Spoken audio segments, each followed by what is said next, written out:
Hey, good afternoon, everybody. We got yet another nsdfl podcast. We got Chris Policita coming to us from the car in the parking lot of an Ocean State job lot. Chris, how you doing, bud? The things I do for this show, it knows no bounds at this point. You know, First time in the history of Coles and Connell RPS that every office was taken. So I had to go to the car. I had to go to the car, take a ride. I mean, I'm getting a little hungry, so I figure I'll just kill two birds with one stone here. Absolutely, yeah. We have had this scheduled for a few days now, so the company throws you a curveball. You got to knock it out of the park here. What I do, adapt. We got a nice little show on tap for today. We're going to be talking a little bit March Madness. We're going to be giving an East Division preview. One of the things that's kind of weighing on my mind right now before we get into that stuff is the fact that you're sacrificing company time right now. We're putting a lot of effort in, and I still have no subscribers on my YouTube channel, and not a single person commented as far as their Mount Rushmore of fast food sandwiches or a suggested name for our podcast, Chris. There was a lot of negativity surrounding our last podcast, a lot of controversy, and yet nobody wanted to put themselves out there and give us a Mount Rushmore. Andy did, but it was an embarrassment. I mean, he picked regional chains. Like, I can't go to In-N-Out. How can we judge that? I mean, right. That's typical Andy, not knowing what the hell's going on. But, so I've come to expect that. But, I mean, everybody wants to critique, oh, you got the Big Mac up there. Oh, God, that's disgusting. But yet, nobody wants to offer any suggestions. So, the hell with them. Yeah, Andy's been to California twice in his lifetime. All of a sudden, he's an In-N-Out connoisseur and throwing that at the top of his Rushmore. Embarrassing. No good for me. What was the other point I wanted to make here? It's escaping me at the moment. It'll come to me. So anyway, we talked about what the agenda was going to be for this week, and we want to talk a little bit of March Madness as we're winding down here, headed to the Final Four. And everybody loves March Madness, myself included. I love basketball. But along with March Madness comes my second least favorite question ever. How is your bracket? The worst. The only reason people are asking this question, Chris, is so that they can brag about their bracket or tell you something about their very own bracket. I don't care if you had Florida State winning 2 games or 3. I don't care. Nobody cares about your bracket. Nobody cares about what pool you're in. Nobody cares about any of this. No, right. 90% of the people don't even care who's winning these games. Like, stop it. Just stop it, people. Exactly. People want to say, oh, my winner's still alive. Oh, I picked Oklahoma to win it all. I wanted to take a risk. No, that's not a risk. That's just stupid. You are winning no money with that. I mean, if you want to PayPal me, your entry fee, I'll just take it. I don't discriminate. My PayPal is open. If you want to do stupid stuff like that, I'll just take your money. That's it. I mean, we can just do that. Just give it to a better cause. I'll donate it to charity. I don't care. Yeah. It just gives you a talking point, which, quite frankly, I don't want to hear about. So now I've gone to my default answer of people ask me how my bracket is. I just tell them I don't really follow basketball. I didn't fill out a bracket this year. I don't really have time for that. And it pretty much lets them know that I don't want to hear about your bracket. I don't want to talk about my bracket. But guess what? People don't get the message. Even though I tell them I'm not into basketball, even if they don't know that I truly am, they still give me their Final Four and how they're playing. They love to talk. They want to talk about it, and this year especially, I mean, it's been upset after upset, everybody went, oh, God, 16 beat the 1. Oh, my God, blah, blah, blah.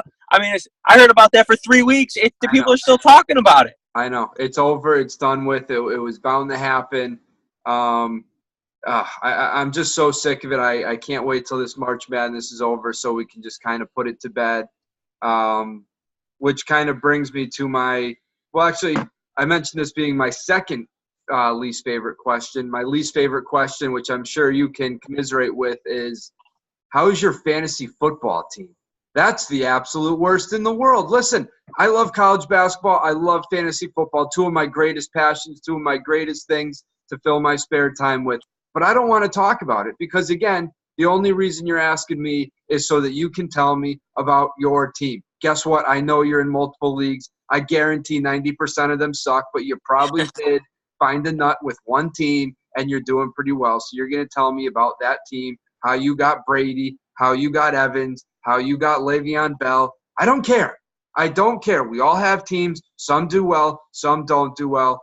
Stop talking about it. We're not in the same league, so there's no sense in comparing here. Right. That's the thing is, I mean, we're doing a podcast about our league. I mean, we're not broadcasting this. We're in multiple leagues together. I'm not sending this podcast out to, our WWE Dynasty League. They don't care about us talking about our teams. Like, it's Not at all. Time and a place, folks. Time and a place. Should they care about March Madness and fast food? Yes, but predominantly, obviously, this conversation is about our league. And the second thing about March Madness that's driving me nuts is the upsets. You mentioned them a little while ago. They're cute and everything. Give me an 11-6 in the first round. Even give me an 11-3 in the second round. But when I'm supposed to be seeing a marquee matchup, a UNC versus an Xavier, a Virginia versus an Arizona, I don't want to see Northern Iowa, Loyola Chicago. I don't want to see who else won in the first round this year. Who was the 16th seed? I've already forgotten. UMBC. I don't want to see those games. K-State in the Elite Eight. No. It's cute for 2 rounds. Then give me the elite teams, please. It's horrendous basketball. I mean, it's just it's bad to watch. It's bad to watch. I mean, the best game of the tournament was Duke and Kansas yesterday. Oh, everybody hates Duke and Kansas. Doesn't want to see them play. Well, guess what? They're blue bloods for a reason. We like watching good basketball. I know you mentioned Loyola. Okay, I'm a little sour today. I've had absolutely enough of Sister Jean. Okay, yeah. I know I'm going to hell, so this is not going to make an ounce of difference. I don't need a month of Sister Jean. I don't need the T-shirts. I saw them on Twitter. I don't need Sister Jean T-shirts. I've had it. Enough is enough. I hope they lose by 150 next week. Enough. I've had it. Done with them. Yeah, she's ridiculous. She's ruling the TV shows now. Thank God I've cut ESPN out of my life, so I don't need to hear it from them. Like you said, they're already calling this Kansas Villanova the de facto championship, and the actual championship game is just going to be for, just for show, and it's all because of this upset. And another point I wanted to make here is, the only people that cares about Loyola Chicago is an alum. And I went to a small Division III school. It's a state school in Massachusetts. So maybe I don't get it that alums of these universities get this overwhelming pride that they actually do something in the tournament. But I mean, talk to me, Chris. You were a Fairfield attendee for a time period which we won't talk about. But if Fairfield was to make a little noise in a tournament, what's your level of interest there? I mean, yeah. I sort of get that. I sort of get the alumni liking it. Like, obviously, like, you went to the school. It's cool, all right.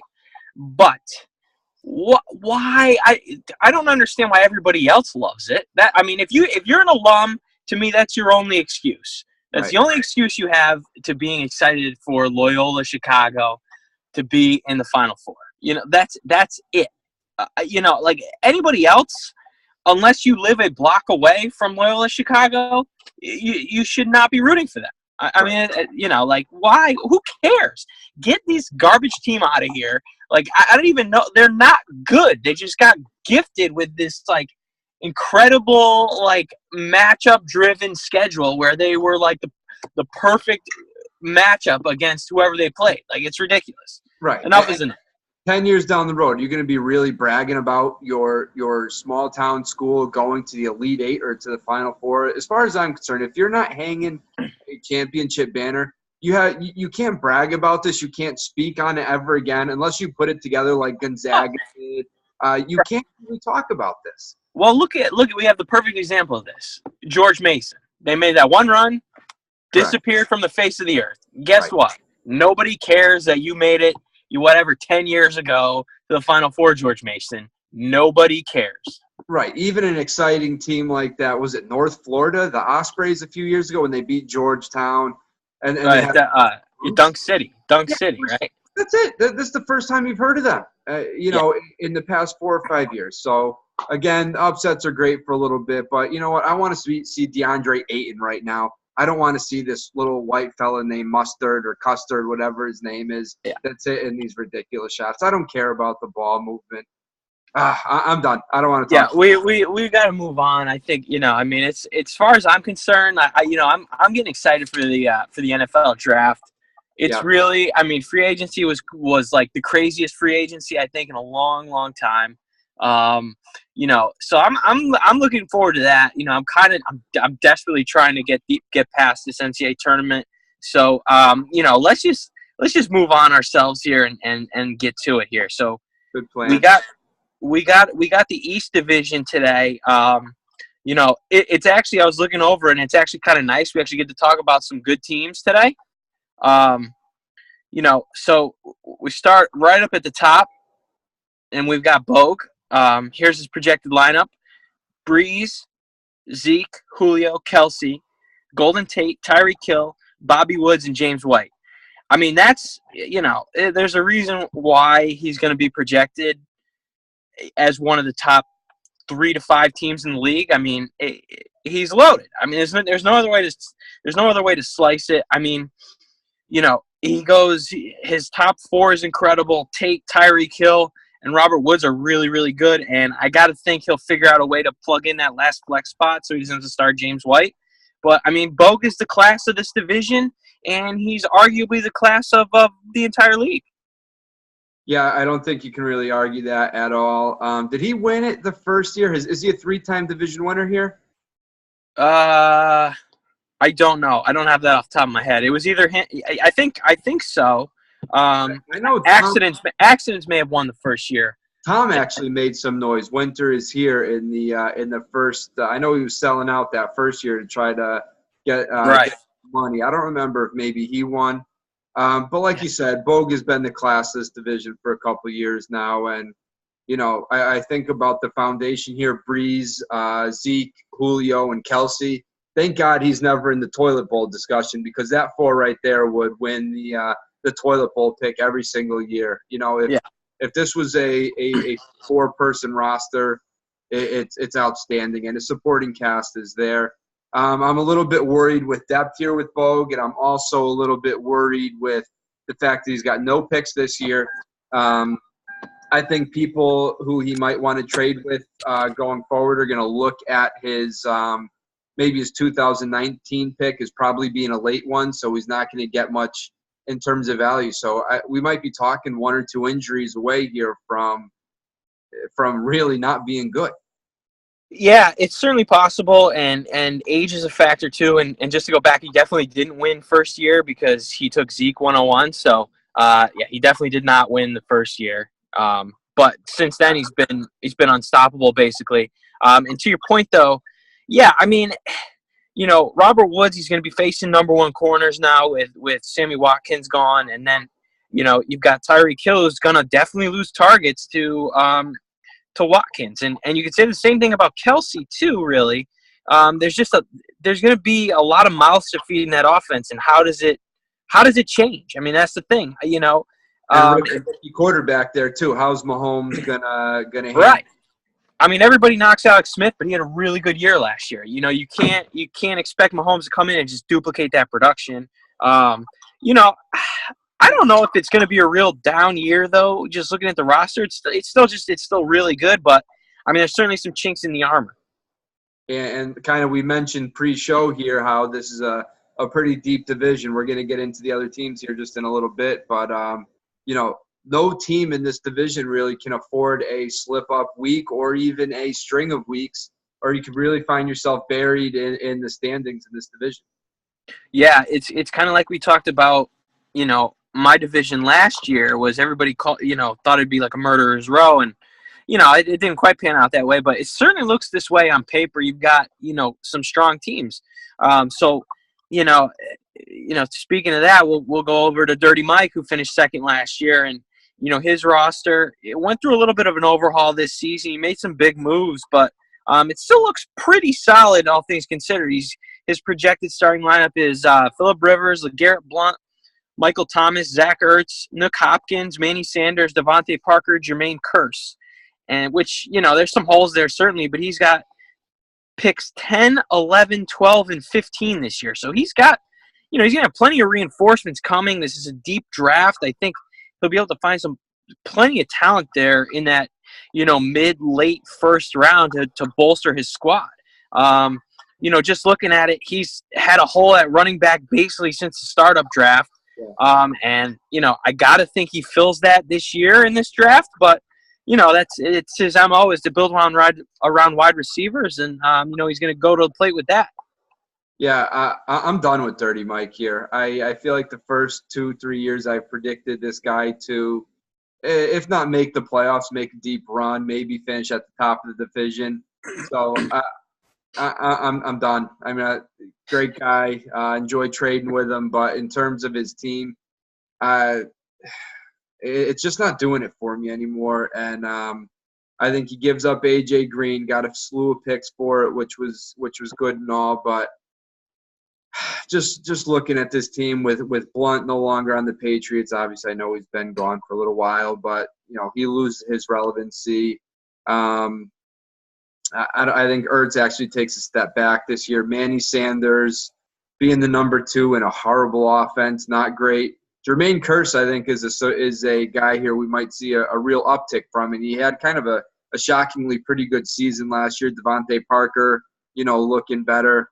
Dirty Mike's got a couple of aging quarterbacks, Rivers and Eli, so I think with at least one of the picks 10, 11, 12, he's got to target a quarterback, which could be a good little string, of come quarterback time in that draft after you see a slew of running backs, maybe a couple, receivers go. I think he could end up with, if not a top quarterback, number 2 or number 3 quarterback in the draft.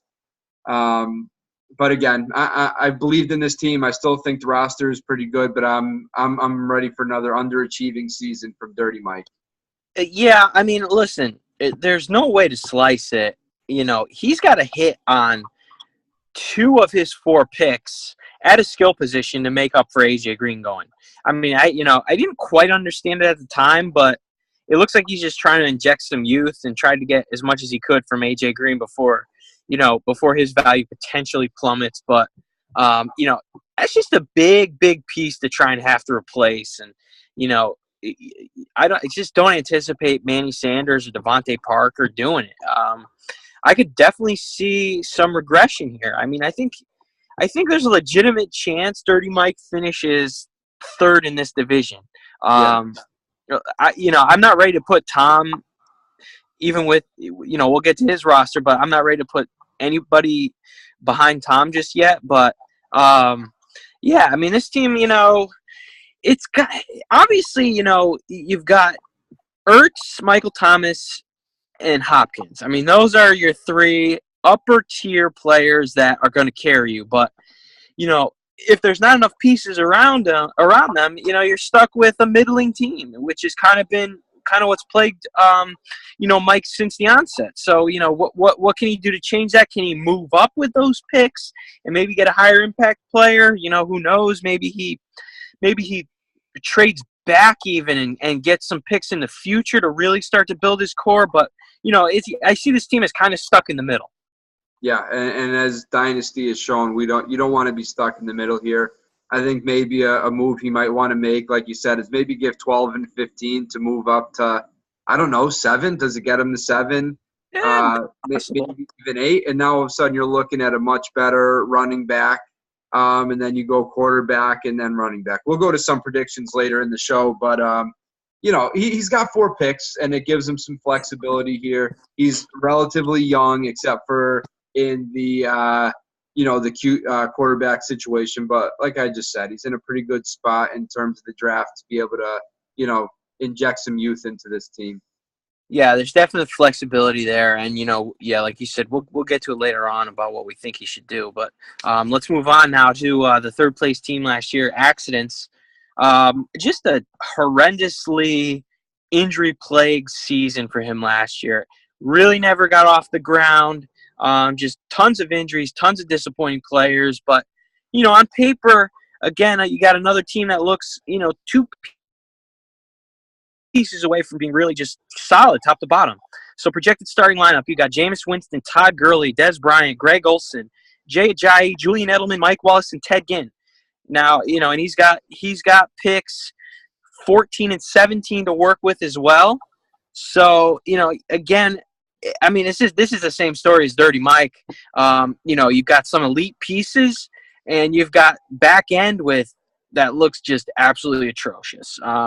He's got no depth at all to speak of. He barely shows sign of a pulse, throughout the league history. So, I don't know what he's going to do, if anything. He was gifted some picks last year from Jeff, which turned out to be late for Carson Wentz. But, other than that, Mike doesn't make too many moves. Is probably an understatement, but so I don't know if he's going to do anything or if he even listens to this podcast. So who knows? Hey, Accidents. Good to hear from you.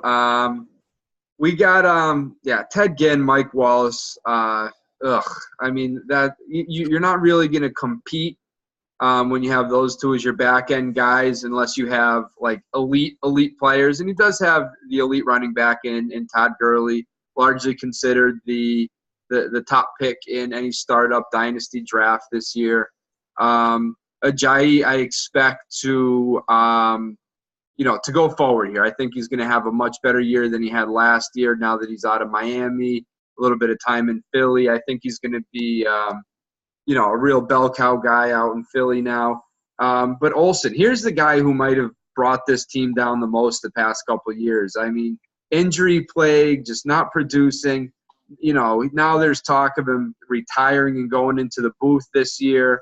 That could really be an unraveling for this team, I think. I don't know off the top of my head who his backup tight end is, if he even has one. But there's a guy who was supposed to be a top 4, top 5 guy in that position and produce like a wide receiver. And the fact of the matter is he just hasn't. Dez Bryant, another guy here where we say, where have you been the past couple of years? I look for him to take a small step forward, but he was so far back last year that I don't even know what that step forward is going to get him. Ted Ginn, I got to assume, just continues to be, he might give you a 25-point week, but he also is going to give you 3 or 4 2 to 6 point weeks. I think he's not to be dependent on. Yeah. I'll admit, I don't know where Mike Wallace is right now. Is he still in Baltimore? No, he just signed with Philly, I believe. So it's not. Yeah, so he took the Torrey Smith role, which is, I mean, who knows? I don't know. Your guess is as good as mine. He's probably not going to. He's probably Ted Ginn. He probably does the same thing as Ted Ginn, where you get between the two of them, you get 2 good games a month, maybe. And 2 duds. I mean, if you're lucky. How long have we been expecting Mike Wallace to be Ted Ginn, though? I feel like we've been talking about that since Mike Wallace came into the league here. Pretty much. And since he left Pittsburgh, he really hasn't been great. I know he's been stuck in Baltimore with duck arm Joe Flacco, but he just hasn't done anything. And Winston, maybe with I don't even know what's going to help Winston. Maybe he had the sophomore slump last year. Maybe he breaks out of it this year. But I'm going to need to see more from Winston before for me, we'll talk rankings a little later, but for me, Accidents is firmly in last place here. We got to see some moves out of this guy. Yeah, no doubt. All right, so let's get to Winter is here. Tom, he finished 4th in the division last year. He gave up approximately 7,000 picks to get up to number 1 to get Saquon Barkley, who I'm not including in his projected starting lineup, but it's okay. He's going to be starting. I mean, there's no question about it. So as things stand right now, his starting lineup looks like Deshaun Watson, Dalvin Cook, Nelson Aguilar, Jack Doyle, Sterling Shepard, Theo Riddick, Deontay Foreman, and Bilal Powell. And he's got picks 1 and 16 to work with. Obviously, you throw Saquon Barkley in the mix. He's probably going to start over Theo Riddick, I guess, or Deontay Foreman, whatever, whoever. But, boy, I'm not sure. I was kind of formulating my thoughts before, and I really just don't like the deal to get Saquon Barkley. Like, I understand that we've seen these top-end running backs change rosters in fantasy. Like, I get it, but, boy, you need a lot of help, Tom. You don't have a good wide receiver on the roster. Your top 2 are Nelson Aguilar and Sterling Shepard. Not great. You pair Barkley with Cook, which is great. Look, that gives you a solid, arguably the best young running back core in the league with just those 2, which is fine. You can build around that with Deshaun Watson, but you got to find a way to build up the rest of your roster. And I'm not sure how he does that. I thought having multiple picks in this draft, that was what he was going to do. Was just build up the rest of the roster with depth instead of going for the stud. But, I guess the allure of Saquon Barkley was too much. Yeah, he's very high on Saquon Barkley. Talking about a couple other guys, Deshaun Watson, I think the hype train is at full speed right now. I actually think he has a little bit of sophomore slump this year. I don't see him putting up the numbers that he did in that relatively small sample size last year. So I think he takes a step back. It's certainly a great piece. I think he's going to be good. I don't see him flaking out after the pretty good year that he had last year. But like you said, looking at he needs a lot of things to break right for him. Sterling Shepard, he needs to make sure that Brandon Marshall doesn't come back and steal targets from him. Remain that number 2 behind OBJ. Foreman, for some reason, they still like Lamar Miller out in Houston. I'd love to see, I think Foreman should be the guy, and I think in the small sample size he showed that he should be the guy. But right now, I think he's still stuck behind Miller. That could very well change. But like you said, I love the Cook. I love Barkley being a great 1-2, assuming Cook's not hampered by this injury. But again, if we're running out a team that has Aguilar and Bilal Powell, as if not starting first guy off the bench, this isn't going to be Tom's year. It's a simple fact. I think it's not going to be Tom's year, and I think that's okay. Still has his own pick in 2019. So even if he does, finish towards the bottom, I think he might be just 1 or 2 pieces away that he can fill easily next year. So I think he'll do that. Yeah, there's no doubt he had a plan coming in, and that was to acquire as much draft capital as humanly possible. He did that. He's got, don't forget he's got pick 16 to work with, which could be a nice piece. I think at the very least a helpful piece, which is good. And then he's got his 19. I think he has more than one 19 pick as well to work with, which is good going forward.